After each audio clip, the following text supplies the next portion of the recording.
Bismillahirrahmanirrahim.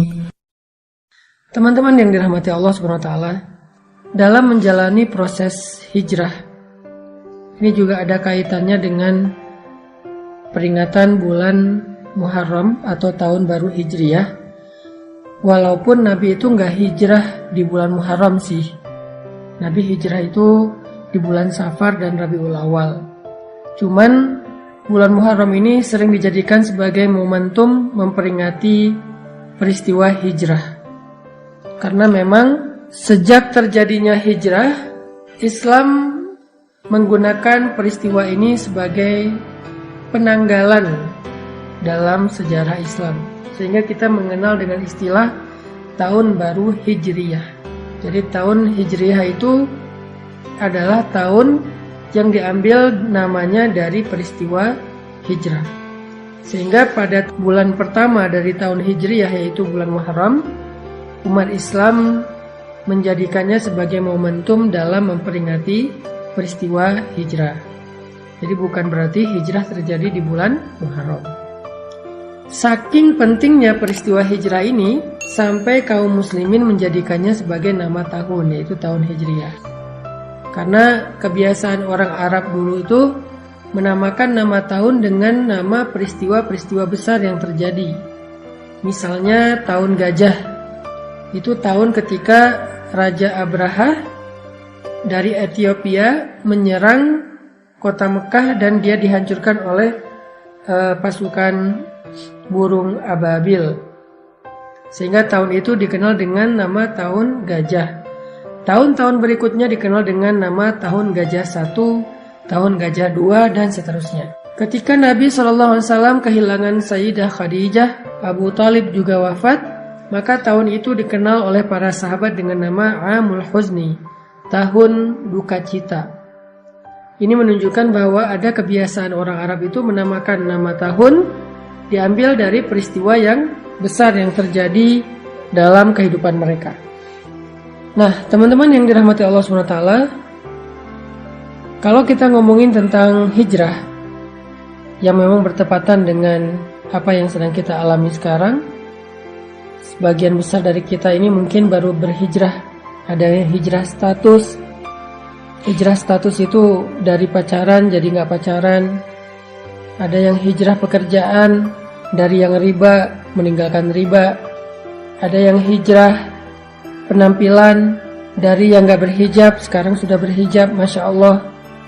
Ada yang hijrah perilaku, dari yang tadinya marah-marah, emosi, sekarang lebih kalem. Dan banyak lagi varian-varian dari hijrah kita yang intinya dari yang buruk kepada yang baik. Dalam proses hijrah ini, apapun varian dan bentuk hijrah kita, maka ada satu sunnatullah yang berlaku kepada semua orang yang berhijrah. Mau itu Nabi, para sahabat, orang-orang solih sebelum kita, semua mereka akan menjalani sebuah proses dari sunnatullah dalam berhijrah. Para ulama mengatakan dalam hijrah itu ada 2 fase yang akan dialami oleh semua orang yang melakukan proses hijrah. Fase yang pertama, kata ulama, adalah fase ibtila. Dan fase yang kedua adalah fase tamkin. Apa itu fase ibtila? Ibtila itu dari kata bala, yang kemudian menjadi bahasa Indonesia bala, artinya ujian. Maka nanti teman-teman bisa ngecek di dalam Al-Quran, yaitu surat Al-Ankabut ayat pertama, kedua, dan ketiga. A'udzu billahi minasy syaithanir rajim.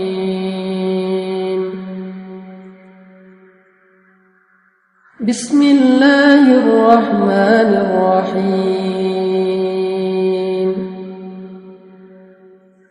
Alif Lam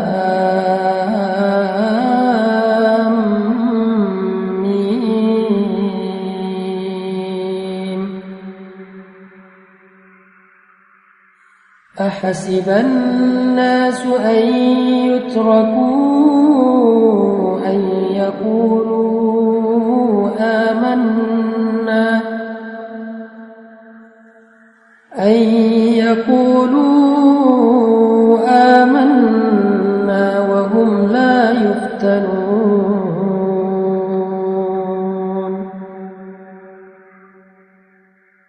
ولقد فتنا الذين من قبلهم فليعلمن الله الذين صدقوا وَلَيَعْلَمَنَّ الْكَاذِبِينَ. Ini adalah janji Allah kepada setiap orang yang berhijrah. Orang yang mengatakan saya pengen berubah. Orang yang mengatakan saya pengen beriman. Orang yang mengatakan saya pengen bertaubat. Orang yang mengatakan saya pengen ninggalin riba. Orang yang mengatakan saya pengen ninggalin pacaran. Lalu Allah mengatakan, hasiban nasu ayyutraku ayyaqulu amanna. Apakah mereka manusia mengira akan dibiarin aja mengatakan hal-hal itu? Ini pernyataan dari Allah dalam bentuk pertanyaan. Jadi Allah menyampaikan sebuah berita, bentuknya pertanyaan, kayak sindiran gitu. Seolah-olah Allah pengen ngasih tahu, emang kalian pikir dengan udah berhijrah udah selesai, Allah nggak akan nguji lagi. Harus ada fase ujian yang dilewati, namanya fase ibtila. Dan ternyata itu bukan hanya kita alami sendiri, tetapi orang sebelum kita pun mengalami hal yang sama, padahal mereka lebih baik dan lebih soleh daripada kita. وَلَقَدْ فَتَنَّا الَّذِينَ مِنْ قَبْلِهِمْ فَلَيَعْلَمَنَّ اللَّهُ الَّذِينَ صَدَقُوا وَلَيَعْلَمَنَّ الْكَاذِبِينَ. Dan sungguh kami sudah pernah menguji orang-orang sebelum mereka, sehingga Allah tahu siapa di antara mereka yang benar, yang jujur, dan siapa di antara mereka yang dusta. Bilal bin Rabah, ketika beliau masuk Islam, Allah mengujinya, ketahuan lagi sholat oleh tuannya, sehingga akhirnya beliau disiksa oleh Umayyah bin Khalaf dengan penyiksaan yang luar biasa.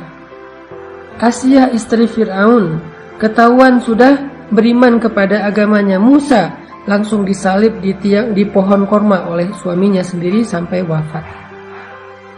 Begitu juga dengan sahabat-sahabat yang lain, orang-orang soleh yang lain, para anbiya. Ketika mereka berjalan di jalan Allah, apakah itu dakwah, apakah itu masuk Islam, apakah itu berhijrah, ketika mereka melangkah di jalan Allah, maka fase pertama yang akan mereka lalui adalah fase ibtila. Semuanya sama. Semuanya mengalami fase itu, fase ibtila. Cuman varian dan bentuk dari ibtila dan ujian itu yang beda-beda antara satu dengan yang lain, teman-teman.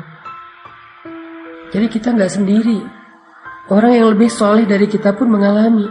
Kalau kita protes bilang, ya Allah kenapa saya? Enggak, bukan kita doang. Allah mengatakan di dalam surat Al-Baqarah, Am hasibtum an tadkhulul jannah walamma ya'tikum mathalul ladzina khalau min qablikum. Apakah kalian mengira, sama dengan surat Al-Ankabut, apakah manusia mengira? Kalau sekarang apakah kalian mengira? Apakah kalian mengira bahwa kalian akan begitu saja masuk ke dalam surga, sedangkan belum datang kepada kalian ujian-ujian yang pernah dialami oleh orang sebelum kalian? Jadi kalau tadi, apakah manusia mengira akan dibiarkan saja mengatakan beriman padahal belum diuji? Kalau sekarang, apakah kalian mengira akan masuk surga begitu aja padahal kalian belum diuji? Walamma ya'tikum mathalul ladzina khalau min qablikum. Padahal belum datang kepada kalian ujian-ujian yang pernah datang kepada orang sebelum kalian. Sama maksud dari ayatnya. Lalu setelah itu Allah menjelaskan 3 bentuk dari ujian. Ujian yang pertama kata Allah, massathumul ba'sa. Mereka diberikan ujian fisik. Wad-dharra, mereka diberikan ujian harta. Wazulzilu, mereka diuji dengan ujian perasaan. 3 jenis ujian kata Allah. Tergantung dengan orangnya, kondisinya, bentuk hijrahnya. Dan Allah menggambarkan istilah ujian perasaan itu dengan kata-kata zulzilu, diguncang. Ini adalah fase yang Allah janjikan kepada semua orang yang berhijrah. Gak ada yang enggak. Semua ngalami. Ada yang mengalaminya ujian fisik, lelah, sakit. Kalau sahabat dulu disiksa. Ada yang mengalami ujian harta, ditipu orang, kelaparan, bangkrut, gak punya kerjaan, gak punya penghasilan, habis hartanya. Ada yang diuji dengan ujian perasaan, disakiti, ditinggalkan, dikhianati, dihina, dicela, dicemooh, digibahin, difitnah, dan seterusnya. Semuanya mengalami salah satu dari 3 ujian ini atau ketiga-tiganya. Saking beratnya ujian yang dialami oleh Nabi dan para sahabat, sampai mereka mengatakan, "Mata nasrullah?" Hatta yaqula ar-rasul walladzina amanu ma'ahu, "Mata nasrullah?" Kapan datangnya pertolongan Allah? Kapan kita keluar dari ujian ini? Kapan semua ini selesai? Kapan semua ini berakhir? Mata nasrullah? Nabi loh yang nanya, sahabat yang nanya, saking beratnya ujian mereka. Allah menjawab, "Ala inna nasrullahi qarib." Bukankah pertolongan Allah sudah dekat? Apa maksud Allah di dalam ayat ini? Maksudnya semakin berat ujian yang kita alamin, maka semakin dekat kita kepada pertolongan Allah, yaitu fase kedua dalam hijrah. Yaitu fase tamkin namanya. Fase ditolong oleh Allah SWT. Fase ketika Allah membukakan jalan keluar. Wa may yattaqillaha yaj'al lahu makhraja. Siapa yang sabar, yang taat, yang istiqomah, bertakwa kepada Allah, Allah kasih jalan keluar. Tapi sebelum Allah kasih jalan keluar, ada fase yang harus dia lalui, yaitu fase sabar, fase ujian. Itulah takwa. Karena takwa bukan sekedar ibadah, tetapi kesabaran dalam menghadapi ujian. Itulah fase yang akan kita lalui, atau yang sedang kita lalui buat sebagian yang baru berhijrah. Jadi ketika kita mengalami fase ibtila, fase ujian kayak gini, la tahzan, jangan berkecil hati. La tay'as, jangan putus asa. La taqlaq, jangan ragu kepada pertolongan Allah. Kenapa? Itu bukan tanda-tanda bahwa kita salah memilih jalan. Buat yang memutuskan pacarnya udah gak mau pacaran, tiba-tiba pacarnya jadian sama yang lain, atau malah menikah dan bahagia, sementara kita belum dapat jodoh sampai sekarang, itu bukan pertanda kalau kalian salah memilih jalan. Enggak. Karena jalan yang kita pilih dulu, yang kita lalui dulu itu adalah jalan yang salah. Jadi ketika kita meninggalkan jalan yang salah itu, walaupun kita belum menemukan jalan yang lebih baik, maka setidaknya kita sudah meninggalkan jalan yang salah, yang buruk, yang merugikan kita, dan itu sebuah kemajuan, itu sebuah kebaikan. Jangan sampai kita menyesal meninggalkan pekerjaan yang ada ribanya dengan mengatakan, "Duh, sekarang saya nggak punya penghasilan, saya nggak punya pemasukan, saya nggak punya pekerjaan. Sedih juga sih udah ninggalin kerjaan yang dulu. Kalau dulu masih ada penghasilan, walaupun haram." Enggak. Keadaan kita sekarang tanpa penghasilan itu lebih baik daripada dulu ketika kita mendapatkan harta-harta yang haram. Sekarang tuh lebih baik. Walaupun mungkin sedikit merepotkan keluarga. Ada ujian tadi, dihina orang, diomongin orang, dikritik orang, dicela orang. Sekarang gak punya pekerjaan tetapi hartanya berkah, sekarang jauh lebih baik. Hanya mungkin sekarang sedang mengalami fase ibtila, fase diuji. Dan fase ujian itu akan naik terus tingkatannya. Makin lama makin berat, makin panas, makin luar biasa, makin beban.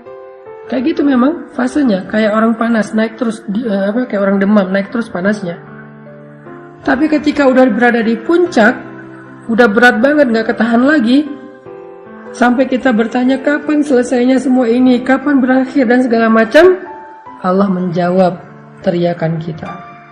Allah menjawab pertanyaan kita. Kata Allah, "Ala inna nasrallahi qarib." Sungguh pertolongan Allah udah dekat, wahai hambaku. Jangan berputus asa. Jangan menyerah dulu. Pertolongan Allah udah dekat. Sabar dikit aja lagi. Karena kalau kamu menyerah sekarang, maka sia-sia semua kesabaranmu selama ini. Karena udah hampir sampai. Kalau balik arah lagi, jauh lagi tuh. Udah tempuh aja perjalanan ini. Sabar dikit, gak punya penghasilan sekarang. Sabar dikit kalau kita jadi single, jomblo sendiri, gak ada siapa-siapa. Di usia yang segini belum dapat jodoh. Dikit lagi. La taqlaq, jangan ragu sama janji Allah. Innahu la yukhliful mi'ad. Allah gak pernah ingkar janji. Masih ingat kisah ibu Musa yang menghanyutkan bayinya ke sungai Nil? Apakah Allah ingkar janji? Masih ingat kisah perang Badar, para sahabat yang ditolong oleh para malaikat? Apakah Allah ingkar janji?